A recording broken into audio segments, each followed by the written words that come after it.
Dorin, there's someone you wanted to credit for this draft? Well, I mean, it's Omar Khan and Andy White. I think that was very obvious whenever we're somewhat teasing to it, but just how patient they were. They kind of have their feel, even last year, of what they want to do and how they want to do it and how the draft is going to unfold. And whenever you're in those rooms, it's not just about you, and I think everybody knows that. It's about what are the other 31 teams going to do and how is that going to affect you.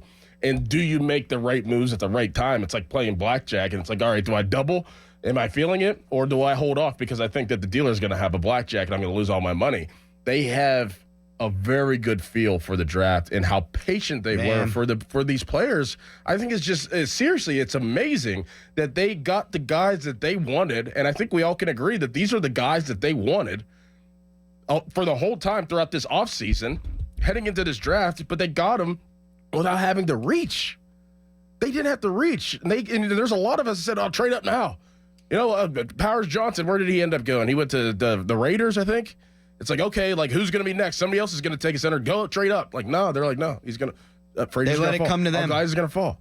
Faltanu, going to fall. He's going to come to us. Like, they just did a fantastic job of being patient and knowing the draft board, not just theirs, but every other team, so they can get the right guys at the right time. And that was the talk last year, too. I remember having Mike DeFabo on, and DeFabo did a really good piece on Andy Weidl, and there were people quoted there saying, he knows what everyone's up to in the draft.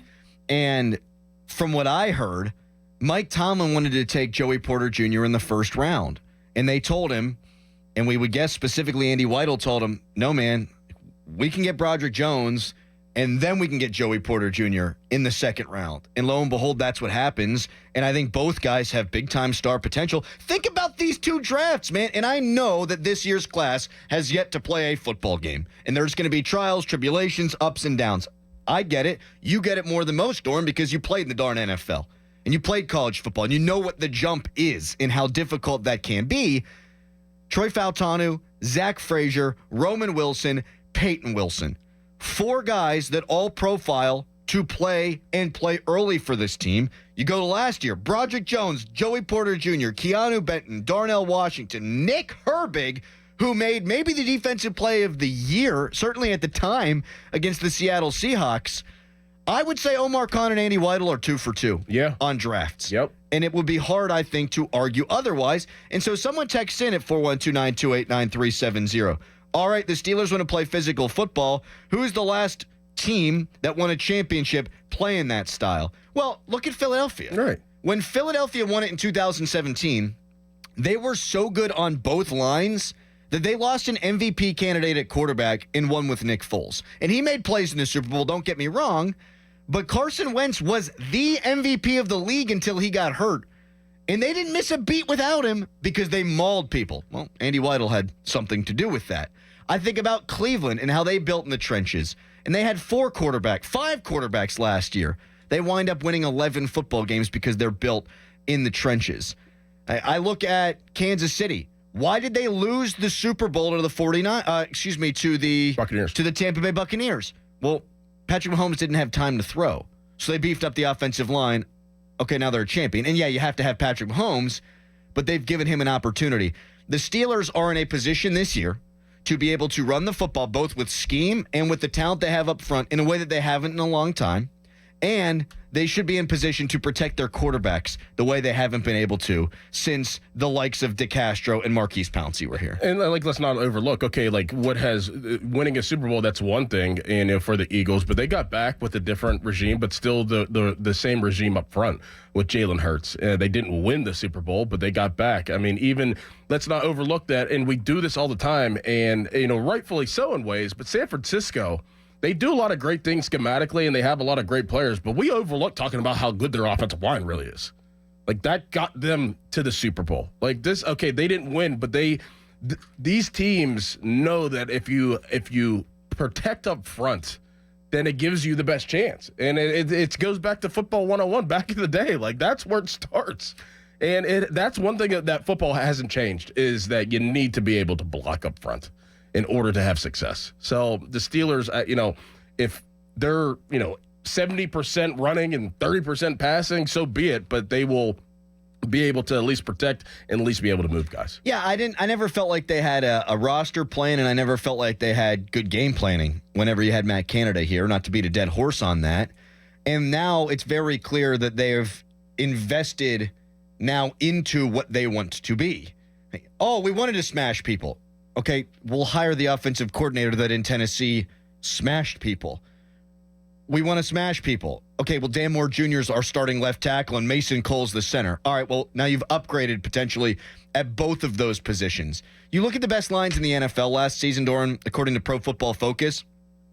Like, Detroit went to the NFC Championship game and could have won the NFC Championship game with Jared Goff at quarterback. And I'm not trying to kill the guy, but I don't look at him as an upper echelon quarterback in the NFL. Their line was the second-ranked line in PFF last year. There's a correlation there, man. Yep. Why were they so good? Secondary wasn't. Defense at times, not very good. They mauled people up front, and they gave their quarterback time to throw. You need to, if you don't have an elite quarterback, you need an offensive line that's going to get the job done for you. And that's how I view these Steelers. Russell Wilson is an upgraded quarterback. Does that mean he's going to be very good? Not necessarily. He's just better than what they had. He's not elite. You need to help him. I think you help him by protecting him. And that's what they're going to do here. Both he and Justin Fields, they hold on to the ball for a minute now. Like, they're going to take their sacks. Well, you've just given them maybe an extra half a second. And that's going to potentially make a huge difference for them. And, I mean, you probably have the best 1-2 punch at running back. Like, you know, all this stuff that's happened this offseason, especially this draft, we talk about all the positions of need. We've been talking about it for weeks, and they addressed those.